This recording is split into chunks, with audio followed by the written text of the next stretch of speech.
Hello and welcome to the Pontiac GTO Podcast, powered by the GTO Association of America. Explore online and become a member today at www.gtoaa.org. I'm your host, Kurt Rame, along with my co-host, Eric Frazee. Let's get motoring. Hello and welcome to another episode of the Pontiac Podcast. I'm your host, Kurt Rame. I've got my co-host, as always, Eric Frazee over there, and we have a very special guest here, our first virtual guest, so bear with us if we have any technical difficulties, but this man who really needs no introduction, I'm going to give him one anyway. So our guest today is a multi-number one country artist. He's the man who created his own new genre in music, the man who has a car collection that will leave you speechless, but above all, the man that has the beard that only men can dream about. It's Mr. Blanco Brown. How are we doing today, Blanco? Man, I'm coming along. All right. Well, I'm so happy you decided to join us today for this. This is the Pontiac Podcast, so we're going to be talking a lot about Pontiacs. But before we get into that, maybe just a little bit about what got you into the car hobby to begin with. Man, growing up, me and my brothers, we used to just point at the cars that we felt like we were going to own when we became adults. And I would always pick the Corvettes and whatnot. And one day, in the hood, growing up on Washington Road, Exit 1, I ran into this gold car. Took the wind out of me. And I didn't even know what old schools really were, but I knew I just loved the way it was shaped. I almost broke a rib, and at that moment I fell in love with Pontiac. That GTO, it just stayed on my heart and on my mind throughout my whole childhood to adulthood. And you're speaking of now your Tiger Gold 65 GTO, right? I actually own that car now. I talked them to it. Like, it took so many years. I even wrote a letter like as to why I should own the car, because the man was so attached to it. He took his wife to the prom in it and everything. And I was just like, this is why I should own this car, and I'll take care of it. And he finally sold it to me. That's such a cool story. Now, did you say something about almost breaking a rib? I missed that part. Yeah, man. We were playing football, threw the ball up. We used to play throw 'em up, bust 'em up. You know, you catch the ball, and it's on you and God, because we're going to tackle you off the sideline onto the grass or the dirt, straight from concrete. You did not want to be caught with that football. And did you get bounced off the car, or you just saw it while you were playing football? Man, I went for the football, and when I caught the football, the car hit me, but I hit it, and I dropped the football. And it's got your heart still today. Yes, I fell in love with the car. Well, that's I was hoping you'd get to that story, because I think that's such a great story, because we talk a lot about not just the collector car market, but what kind of brought you into the Pontiac. And it sounds like maybe you had like kind of the same thing all at once there, besides pointing at the cars you wanted to own, which we'll get into a little bit later. You may actually own all those cars right now. I'm not sure. Man, we're gonna get into it. But I wanted to spend a little bit of time. So your first car, when you turned 16, you got your driver's license. What was your first car? What'd you roll up in? Man, I didn't own a car until I was 25. Really? And I didn't get my license until I was like 21. Okay. So what was like that when first I say car? really from the hood, the bottom of the bottom, cars were not priority. And getting to where we need to be, we was gonna get on that metro. Yeah. That's the train. Get on MARTA and ride wherever. So I had siblings, so it wouldn't no count me in and be the only one driving the car. And I got an older brother, a younger brother. We all 2 years apart. It was too close for comfort. So 25, I bought my first car. It was a 73 Gold Duster with the snakeskin top. Okay. Yep. Because Mopar in that time, they were doing they had what was that, that floral top they had on there too, the mod tops, and they had a snakeskin top too? Was that from the factory? Snakeskin limited edition '73 Gold Duster with got dang on a slant six in it, Okay. bulletproof engine, but it was slow as a turtle. Is that a car you've ever looked up to try to get back? Yeah, I actually found the car and then I ain't want it no more. Yeah. Yeah. Yep, I've done that twice in my life, and Well, I'd be like, well, I'm past this point, and it ain't what I thought it was gonna be, and now he want what more than what I gave him, and it still don't look like what it's supposed to look like. So I'll just buy another one if I really want one that's yeah. already done right. So that Tiger Gold 65, was that your first Pontiac that you purchased? Yeah, it was actually my first Pontiac, Yeah. my absolute first Pontiac. But here go the crazy thing: I didn't know that it was a Tiger Gold car. Neither did he, obviously, or he just didn't really care. He thought it was, when I finally told him it was a limited edition car, he said he thought it was Capri Gold. So when did you find out it was Tiger Gold? Um, After pulling up the carpet and seeing the gold, when he bought the car, it was just painted another shade of gold, but it Okay. wasn't Tiger Gold.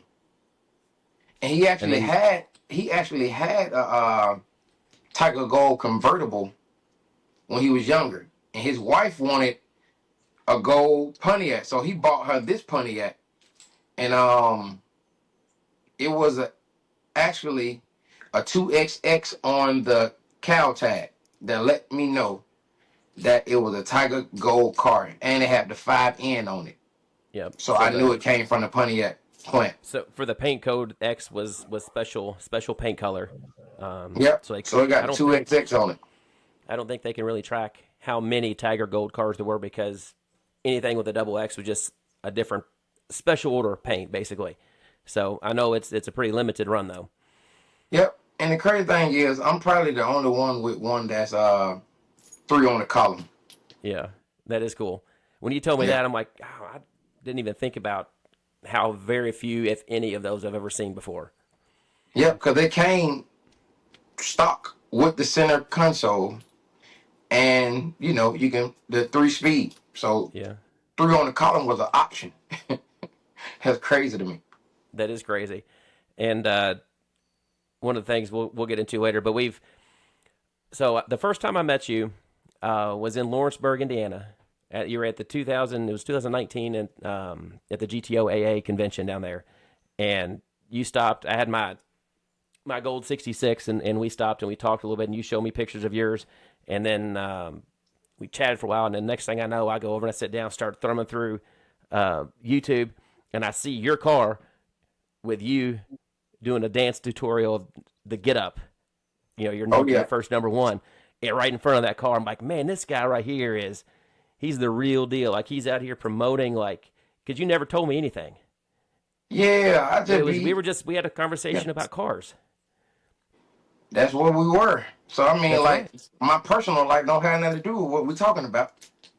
That's so cool. I just think Yeah. I thought it was cool to go back and be like, man, there's that car he just showed me.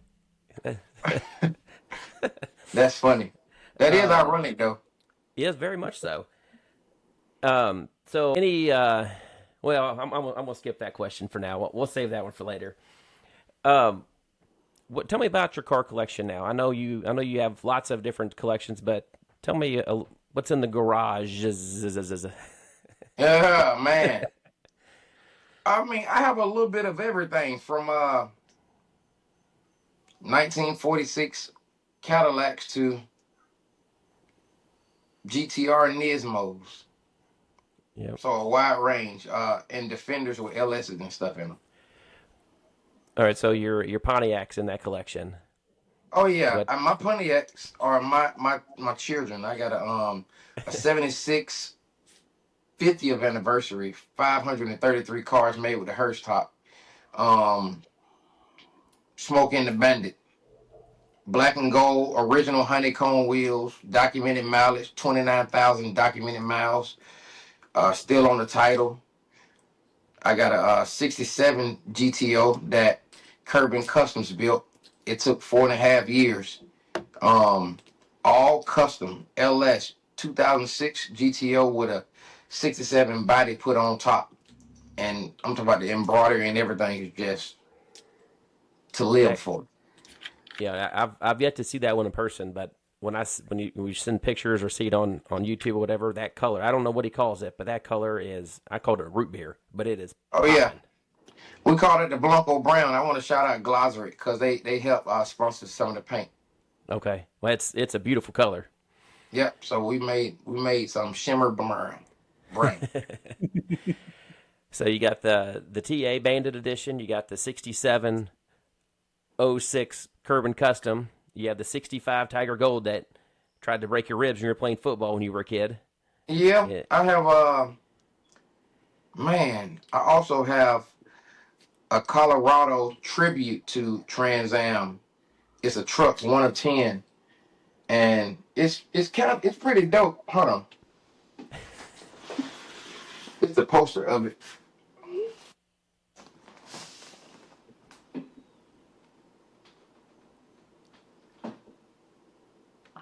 You now get like a little which gist of it, but it's a limited yeah which edition. who did that? Um, man, I love this truck. Who done it? It Yeah, was done. It's 1 of 10 built, and it was just a limited run, Colorado Bandit Edition. But the cool thing is, I got truck number 1 of 10. Yeah, I done you put are 600 miles on it. 600. You are into Yep. the collector cars. Yeah, Anything man. that's If it's cool, numbered, rare, low miles. if it's numbered, I'm in it. Uh, if it ain't limited, I know I'm gonna lose a lot of money on the back end of it. So I try to buy stuff that's kind of numbered, the Shelbys and whatnots. If it's new, Yeah. it got to be numbered. And that kind of leads me into a question that I like to ask all of our guests. We normally save it for the end, but since you brought it up now, what what's your feelings, your personal feelings on the status of the collector car hobby? You know, going forward with the future generations, where do you see that going? Man, people paying ridiculous money for cars that aren't even valued at the value that they pay for them at. So I mean, I feel like the longer we live, the more ridiculous the price is gonna get. And old schools never lose value. I haven't lost on one old school yet. Like Yeah. not one. Absolutely. I make profit anytime I've ever gotten rid of one. It's So something that we were talking about. Eric was having a conversation with a couple of the other GTO AA members, and they were talking about just the cost associated with getting into the old school car, into the muscle car hobby, has just increased so much that the fear is that just your regular kid like you or I growing up playing football will bump into a car trying to catch a football and not be able to later on buy that car because of just the costs associated. And I was saying, well, it's kind of double edged because the prices are getting so expensive. One of the ways you can afford to do it would be to build it yourself, but that trade's kind of, the kids aren't interested in the hands-on stuff anymore either. So we're just kind of trying to figure out a way and brainstorm a way to get these kids back involved with these cool old school cars and keep them alive for generations to come. man, yeah, I mean, in this world and day, the LS cars are selling for more than the number matching cars a lot of the time. So it's already changing either way it go. You can't really put time on it. People gonna be able to afford whatever they work for, Yeah. honestly. And there's so much money out here in this world that the average person is not gonna be driving around in a classic car that's worth hundreds of thousands of dollars anyway. So classic cars are nothing less than what Ferraris and Lamborghinis were in the 80s. That's a good Either point. you work to get to that point and want to afford that, or you have somebody in your family that own that car and leave it to you, and you left with something that's valuable. Like nothing has ever been left of me. I work for every single thing I've ever owned. So I understand what it means to drive with purpose. Yep. And you were telling me that your the Get Up, the song, your Yeah. number one song, the and I never even realized it, but you were telling me that you never say "get up" in the song. So, tell everybody, where did the title of that song come from? Oh man, my grandmother, she used to wake us up early in the morning and say, "Get up. It's time to go outside. You can't stay in here." So so when I wrote that song, it was just one of those things like I feel like it's gonna make everybody get up and dance. So I dedicated the title to my grandmother. Yep. Get up and dance, or get up and go get a job and work for the stuff so you can have the cool things that you want, right? You better get to getting. Um, what other Pontiac type stuff do you have in your collection? We know you have the cars, but what else do you have that's Pontiac related? Oh man, I have a few things. I have the model cars. I have some Hearst original signed items. I have Dennis Curvin Pontiac original tag. He gifted it to me, signed it, and he's now in the Pontiac Hall of Fame. So that's pretty dope. I just got so many different things. Even this little record back here, that's original 45, Four. little GTO. Oh, that's so cool. That's awesome. Yep. And I have the original uh, cover and everything for it. I just framed it and put it on my wall. You can you give us a little bit of that of the chorus of that little GTO song? Little GTO, you really look so fine. 3/4 in the slow speed and a 389. Hey man, that right there, We should that bring it song back. right there is super fun. Yeah. So Yep. I have a question for you, Blanco. Hmm? Have you ever thought about writing a song about a GTO? Yeah, I actually have the song talking about the GTO, but it ain't out yet, and it's pretty dope. I'm talking about how it pretty much curved my life. It gave me something to work for, and I started this industry not to buy houses, not to buy jewelry and shoes. I do music to buy cars. That's why I have so many. I'm actually in love with cars. Like they my thing. And it's just been a cool journey for me, man. I'm looking at my wall right now. I have a prototype autograph car.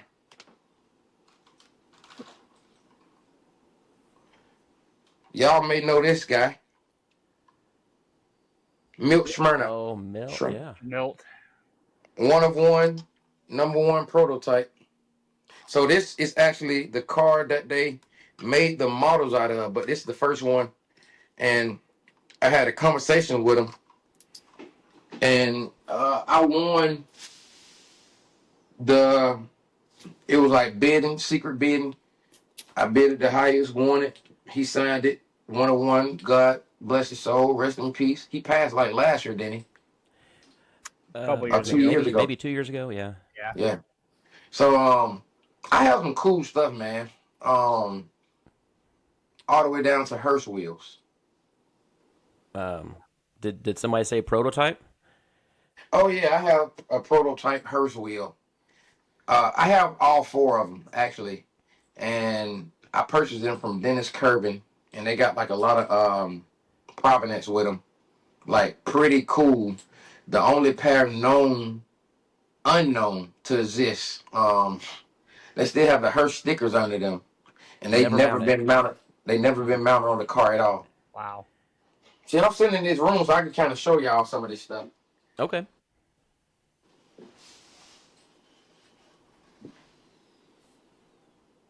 No grooves. This is the prototype wheel. Yep. Ooh. Just polished, no grooves. Still have the stickers. And still have the Hearst marking on the inside. Yeah. And it has a #1 in there. And then it say Harvey Aluminum. And it say DE. And then it has an X. Hearst with an X. So I got all four of these. The faces were never done. Smooth, polished out aluminum all the way around with the original beauty ring. So I mean, Uh, unicorn, right? man, you'll never see that again. I'm talking about ever in life. When they called me with those four wheels, I said I have to purchase them. He said they ain't gonna be cheap. I said, what you mean they gonna be? I know they gonna be cheap. He said they're gonna cost you more than $10K. You ready for the price? I said, hey man, Lay it on me. Let's see if we can work something out. I end up purchasing the set, and now I can kind of just know I'm the only person in the world. They thinking maybe they got out of the factory with like a general, somebody who was there that was high end, and they just never mounted them. These are untold, unheard of, and unseen, original with all the correct markings and proof that they are real Hirsch wheels. Like who thinks of that? Well, how much money do you think I can get for A bunch. I mean, it's kind of like name your price, open the checkbook, and if somebody wants them bad enough, they can have them. them? Man, to say that you got a rim that's never been mounted and it don't supposed to exist and it's a Hearst. You know how big Hearst is for the car collectors? From Mustangs to Pontiacs. Hearst is It still lives on today for sure. It was big and yes. it's still big. Yep, Yeah, so that's a pretty neat little piece I got, and I got all four of them, like the whole set. to me, that's the real special thing about that is you have all four. Normally, if you have one, somebody sneaks one out of the factory or something, but the fact that all four of Yeah, them, the matching I'm talking set about comes out. they snuck all four of them out. Whoever was stealing back in 60 something, thank you.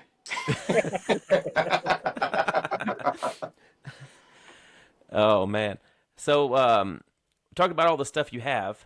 What about a couple things that might be on your wish list? You know, we've got, you know, a bunch of people here. If they're listening to this, they own Pontiacs or love Pontiacs.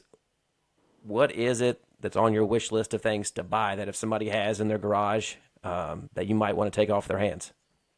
I like the 2+2 Arrow Coupes. They look like the Monte Carlo SS. Yep, no NASCAR ones. 73 and 74 GTOs are high on my list. Like, I have to have one because nobody really wanted them. Yep. Yeah. I love the Wow. 74s. Yeah, man, I love them. And like this stuff right here, I knew we were doing an interview, so I kind of just brought some things out.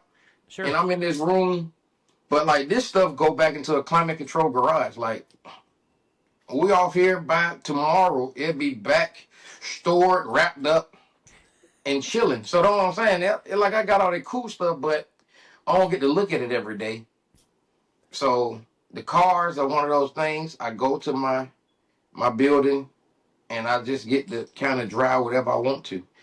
And that's a passion for me, man. Like it's a blessing. Like I wake up and I get to live out my dreams every day. Yep. Starting from nothing to where you are now. And Yes. the secret, there is no secret. It's just hard work, right? It ain't no secret, man. I created a get up in my mother's house in the bedroom, in my bedroom. And it touched the whole world. So you're telling me the vocals that you hear when they play it on the radio, when the DJ's bumping it at the wedding, the vocals we hear there, you sang and recorded where? In the bedroom. That song, I actually recorded it. I did the artwork for it. I wrote the video treatment. I produced it. I wrote all the lyrics. I put the looks together. I did 100% of everything when it comes to that song. So it ain't no stopping. I couldn't afford somebody to do digital work, so I went and did it myself in Final Cut Pro. And after that, the song was already taken off and reached out to Peter Zavendale, who had already shot Country Times, which was my first video, but the label was afraid of that song because it was a bank robbery. My brother died in the video, and I was in a 77 Trans Am on a high-speed chase from the police. So they were kind of, man, you got such a sweet heart. You're so giving and loving. We don't want people to think that you just this bad guy. We don't want to paint the wrong picture. And they was, just tedious. Yeah. So I hadn't shot that, and I shot 10 Whiskey.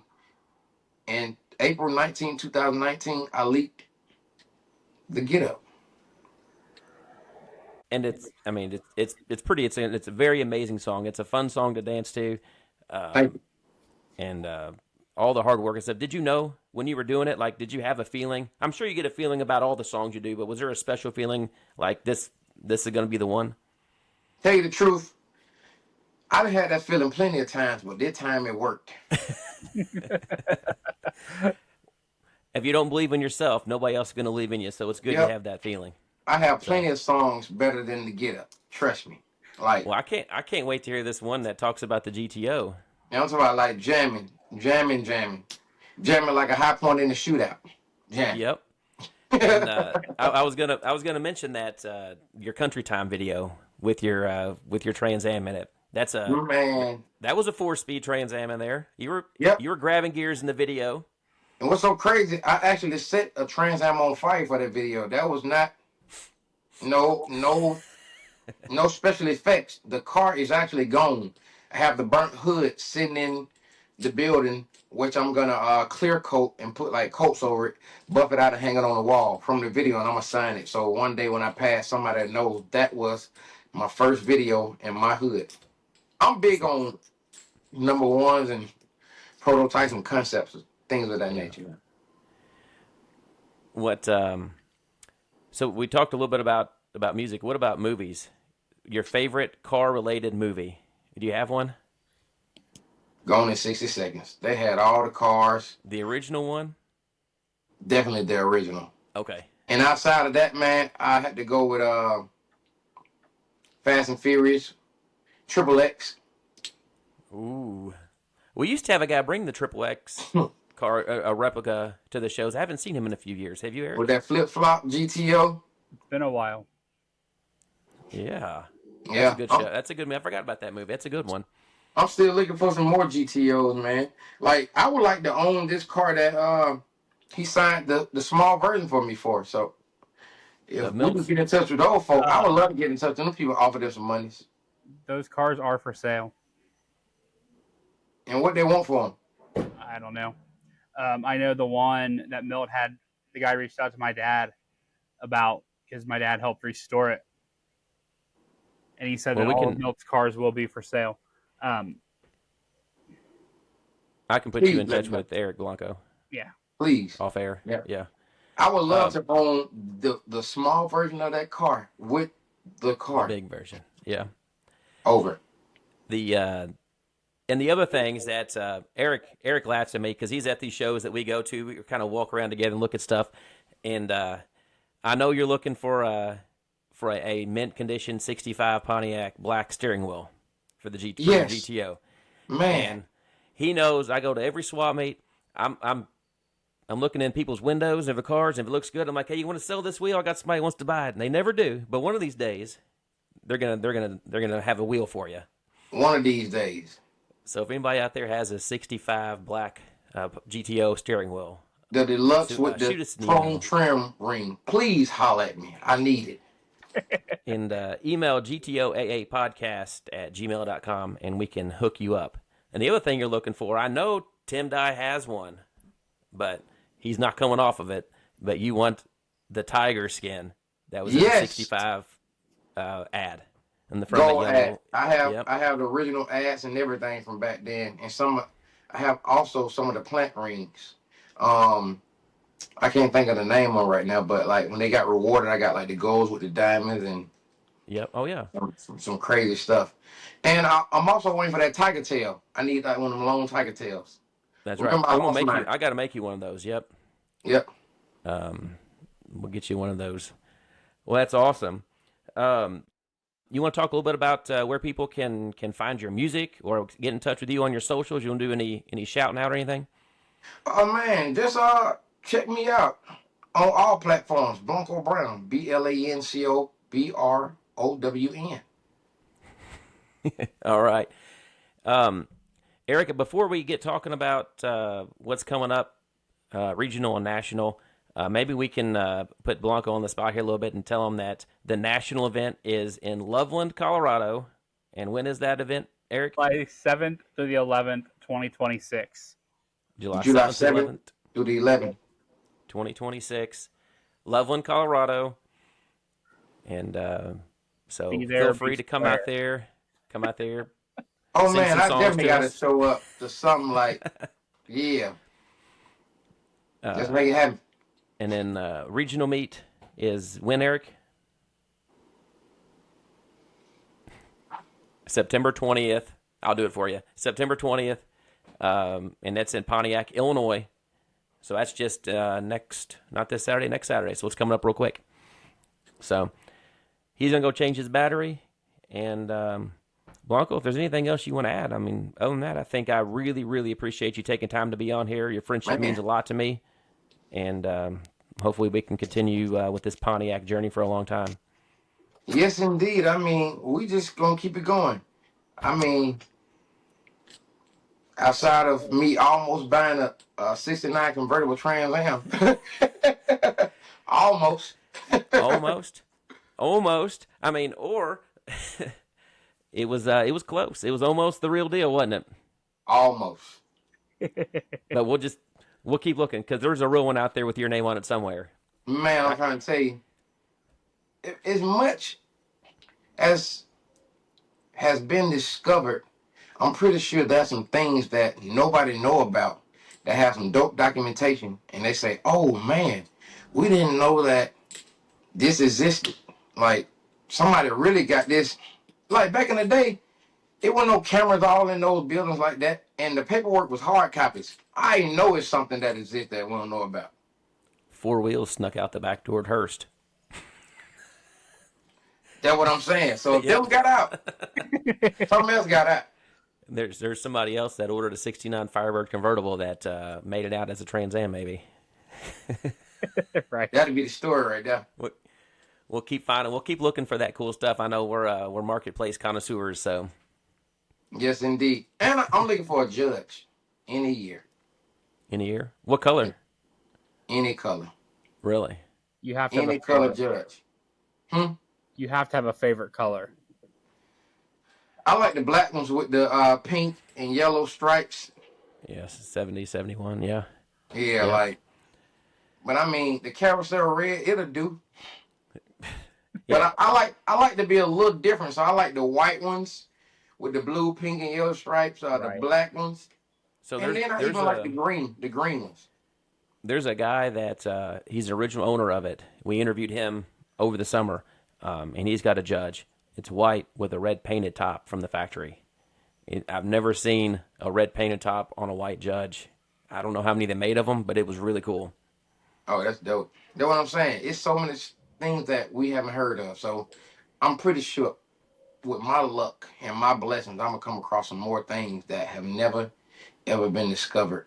Because I'm always finding rare things. And I don't even find them. They find me. People reach out and say, Blanco, we see something that we know nobody else has, and we know you want it. So that's how I've been coming up on all this other stuff. I've been getting into like the limited mini bikes and stuff, the Christmas specials, and it's been a journey. That's right. My wife calls me a bad influence because I see something like, oh, this would be cool. Blanco might want this, and I'll send it to you. She's like, quit sending him stuff. That's funny. No, keep on sending it. So, Eric, do you have any more questions before we let Blanco get back to his busy evening? I don't think so. I do want to add, though, to that Pontiac, Illinois show, Blanco, if you're not doing anything the 20th, it's at the Pontiac Museum in Pontiac, Illinois. Yep, and that's the 20th of what? September. So not this coming weekend, but next weekend. Oh, the 20th, I have a show here in Barnesville. I go on at 8:30. Hey, we're there all day. And what time is it over? So there's actually they've kind of all night thing because there's a car show after fact too, but it's all day. I think the museum closes at 5. Yeah. But we're there all day, and then we go down. That'll be dope.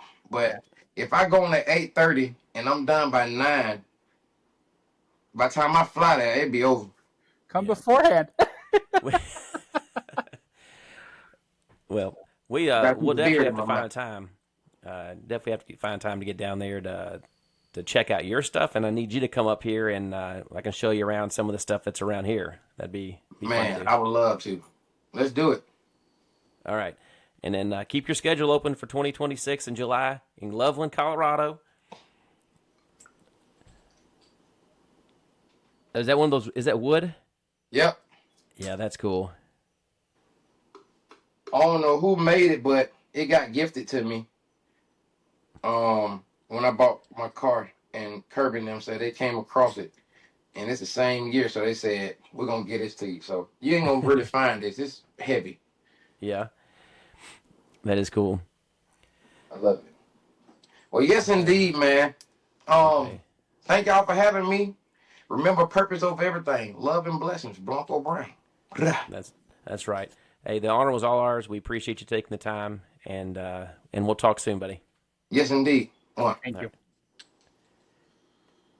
And Eric, so somebody's out there like, hey, I want to join the GTOA. Do you tell them how to do that? So you can go on our website, GTOAA.org, or you can also look for us at a show. You know, we do several a year, but if we're not at a show, GTOAA.org is your best option. You would go into members, and it's $45 a year to join, $48 with a card, and that does get you a subscription to our monthly magazine, The Legend, as well as a subscription to our e-news blast that comes out monthly. And our Legend is fully sponsored, full color. You know, all articles are submitted by members. You know, this is a club for the members, so for the members, by the members. Yes. Good deal. And I notice you're rocking kind of a sweet looking hat there. Yeah, so it's an Ames Performance hat. You know, check them out, Ames Performance. What do they have? They have all of your Pontiac needs. Everything you need for your Pontiac car, Ames has it. If I feel like we need to write them a theme song now so we can just sing out on the way out. Right. And it's, let me pull up it's amesperf.com. So it's AMESPERF.com. And they're actually a sponsor of one of the biggest Pontiac shows as well, Ames Tri-Power Pontiac Nationals in Norwalk, Ohio. And it's usually middle of July. If you've never been, that's definitely a show to go to. So, you know, next year in 2026, you can hit the GTOA in Loveland, Colorado, come back Midwest and hit Norwalk, Ohio. What more would you want to spend with your summer than the best Pontiac shows in the world? The best Pontiacs in the world, the best cars in the world. Best people. Talking to the best people in the world. That's right. All right. Well, so check out Ames Performance for all your Pontiac needs, and jump on GTOAA.org, become a member today, and be cool like Eric and I. Yeah. You might be our next guest on the Pontiac Podcast. Woo-oo. Dangling a carrot. Who's next? All right. Anything else, Eric, for bounce? I don't think so. All right, guys. As always, thanks for joining us. Look for us soon on our website at gtoaa.org. And until then, turn them and burn them.